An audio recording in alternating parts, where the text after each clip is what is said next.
At mapalad tayo na makakausap ka agad natin si Attorney Stephen David, abogado ni Alice Go. Nasa linya na po natin. Attorney David, magandang umaga po, Attorney. Good morning, Melo.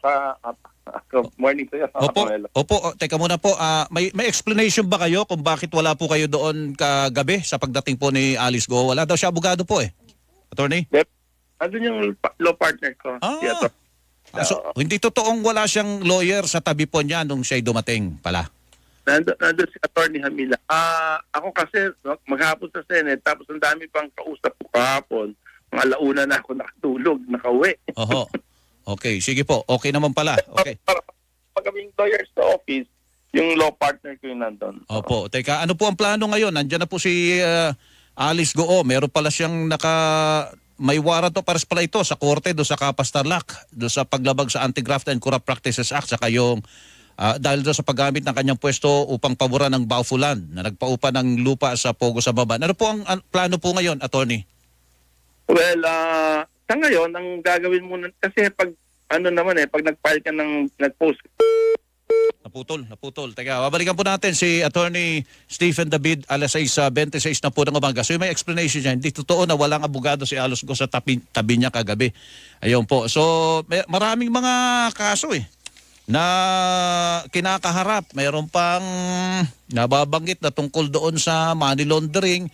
Mayroon pang aresto. Ito po si Attorney David. Attorney, pasensya na po. Naputol po tayo. Sige nga po, tuloy niyo po yung inyong paliwanag po. Hindi kasi usually dahil may warrant siya, magpo-post kami ng bail ban, kasi bailable naman yun. Opo. So kaya lang ang problema kasi parang hindi naman necessity ngayon, urgent yung pag-post ng bail ban dahil meron pa siyang isang concern doon sa Senate, yung warrant ng Senate, na wala naman bail yun hanggat kailan siya i-release doon. So hindi muna namin yun i-aasikasuhin sa ngayon.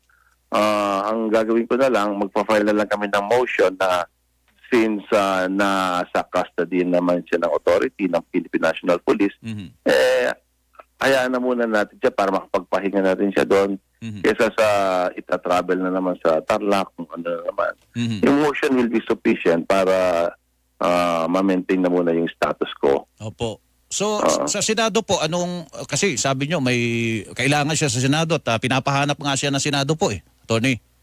Iharap naman siya doon sa Senado pagka kailangan siya mag-hearing doon. Opo. So mas magandang nandyan na muna siya sa PNP. Ganun ba yun? Sa ngayon, para makapagpahinga siya, kasi nga, ganun din naman, pagdating niya sa Senado, di-detain din siya.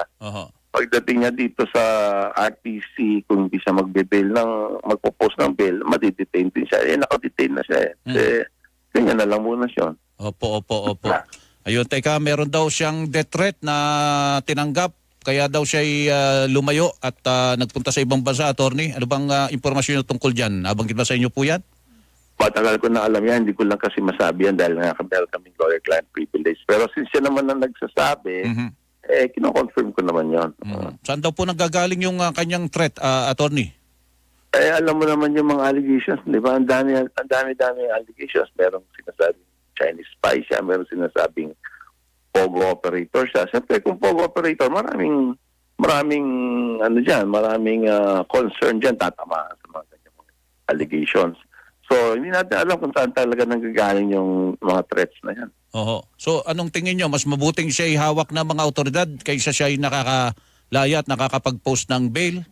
Attorney?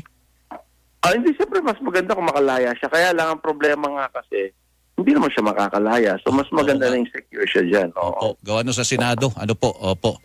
Ayun pala. Okay, so ganun po muna. Si ano balita dun kay kapatid niya, si Wesley? So, go.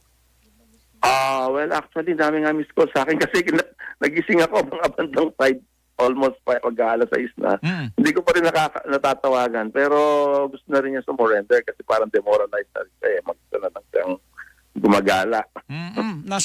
Nabanggit ba sa inyo? Binanggit ba sa inyo kung nandun din siya sa Indonesia po sa mga oras na ito? Wala siyang binabanggit sa akin kung nandoon siya. Alam na niya na yung kapatid niya ay nahuli na?